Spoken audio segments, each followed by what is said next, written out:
Assalamualaikum warahmatullahi wabarakatuh. Kami dari kelompok 12 akan menjelaskan tentang sistem penyewaan skuter publik. Tugas 1.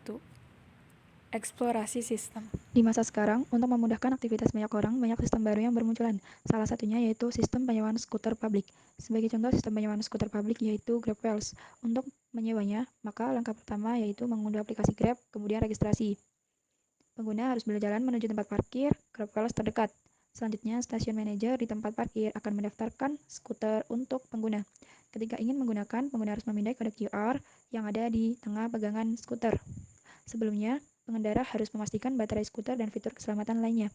Ketika sudah selesai melakukannya, maka harus diposisikan ke tempat semula dan harus memindai kode QR yang ada di tempat parkir. Dan yang terakhir, pengguna harus menekan entry di aplikasi.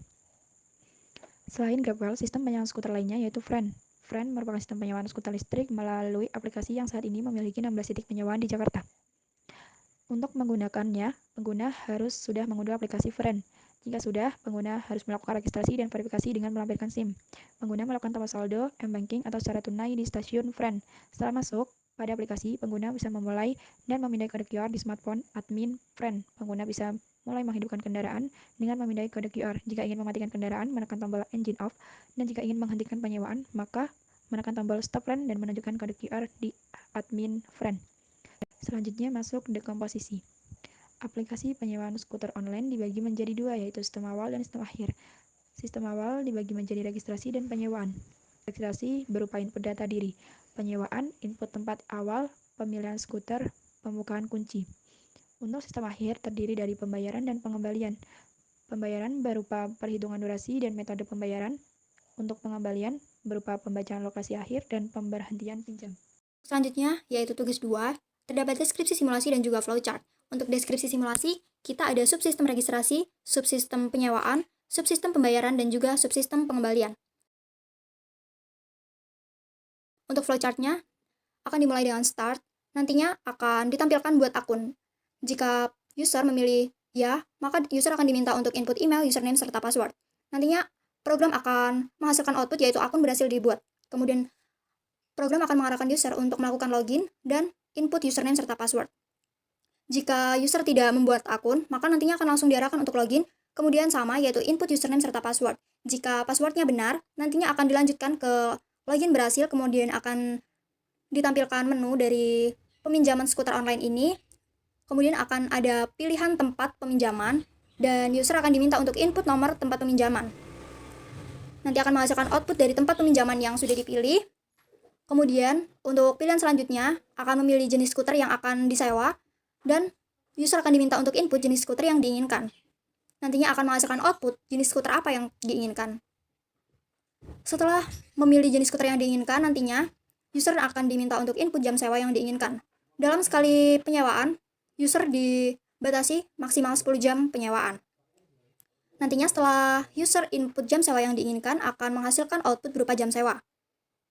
Kemudian program akan menampilkan konfirmasi pesanan, dan jika pesanan sudah sesuai, maka akan dilanjutkan dengan saldo e-money apakah cukup atau tidak. Jika ya, maka akan dilanjutkan, yaitu user diminta untuk input saldo e-money-nya berapa. Kemudian dilanjutkan, program akan memberikan output bahwa pembayaran berhasil dilakukan, dan sekaligus menampilkan sisa saldo yang dimiliki oleh user. Setelah itu, program telah selesai dilakukan, yaitu finish. Selanjutnya, interface. Masuk dalam program dengan registrasi maupun login. Untuk registrasi, input email, username, password, sedangkan untuk login hanya perlu input username dan password. Lalu pengguna akan disajikan menu yang berisi lokasi penyewaan skuter, jenis skuter, dan lama penyewaan. Pengguna diminta untuk memilih lokasi penyewaan skuter. Terdapat 3 lokasi penyewaan, yaitu di alun-alun Bandung pintu timur, pintu barat, dan pintu utara. Program akan memberikan output berupa lokasi yang telah dipilih. Selanjutnya, pengguna diminta untuk memilih jenis skuter apa yang akan disewa. Terdapat 2 pilihan skuter, manual dan listrik. Program akan memberikan output berupa jenis skuter yang telah dipilih. Kemudian pengguna diminta input layanan penyewaan skuter. Dalam satu hari penyewaan dibatasi maksimal 10 jam setiap pengguna.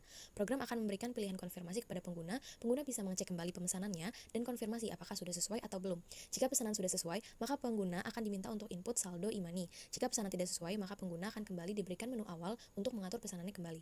Program akan memberikan output saldo pengguna mencukupi atau tidak untuk melakukan penyewaan skuter. Apabila saldo mencukupi, transaksi penyewaan dapat dilakukan. Namun apabila saldo pengguna tidak mencukupi, maka pengguna diminta untuk mengisi saldo e-money terlebih dahulu. Jika pemesanan sudah berhasil dilakukan, selanjutnya skuter sudah bisa digunakan oleh pengguna. Selanjutnya mengenai penjelasan source code sistem penyewaan skuter. Yang pertama terdapat import time untuk mengimport modul time. Program akan output buat akun, ya atau tidak, string jika ya, buat akun jika tidak login. Untuk buat akun, program akan meminta pengguna untuk menginput email, username, dan juga password.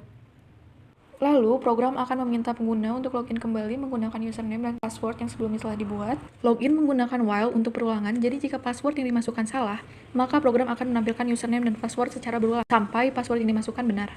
Setelah login berhasil, program akan menampilkan pilihan tempat peminjaman, pilihan tempat menggunakan array, dan pengguna diminta untuk menginput pilihan tempat. Setelah memilih pilihan tempat, maka pengguna akan diminta untuk memasukkan tipe skuter dengan menggunakan else if. Setelah itu, pengguna diminta untuk menginput integer jam sewa yang diinginkan. Setelah itu, program akan menampilkan konfirmasi pesanan yang berupa nama peminjam, waktu peminjam, tempat peminjaman, lama peminjaman, dan juga total biaya, sesuai dengan yang telah dipilih sebelumnya. Program akan bertanya apakah pesanan sudah sesuai. Jika ya, maka pengguna akan diminta untuk memasukkan saldo e-money, dan jika tidak, maka pengguna akan kembali pada menu utama. Lalu, jika saldo yang dimiliki melebihi total biaya, maka peminjaman berhasil dilakukan, dan program akan menampilkan sisa saldo. Namun, jika sisa saldo kurang dari total biaya, maka program akan meminta pengguna untuk isi ulang terlebih dahulu. Yang terakhir, kesimpulan dalam proses pembuatan diketahui untuk membuat sistem kompleks dapat dilakukan dengan teknik dekomposisi dan juga teknik-teknik yang sebelumnya telah diajarkan dalam mata kuliah pengenalan komputasi seperti percabangan, array, dan lain-lain. Selain itu, terdapat banyak pelajaran yang kita dapatkan saat pengerjaan, seperti peningkatan dalam kemampuan, pengetahuan, dan juga rasa persaudaraan antar anggota. Baik, sekian dari kami. Terima kasih atas perhatiannya. Wassalamualaikum warahmatullahi wabarakatuh.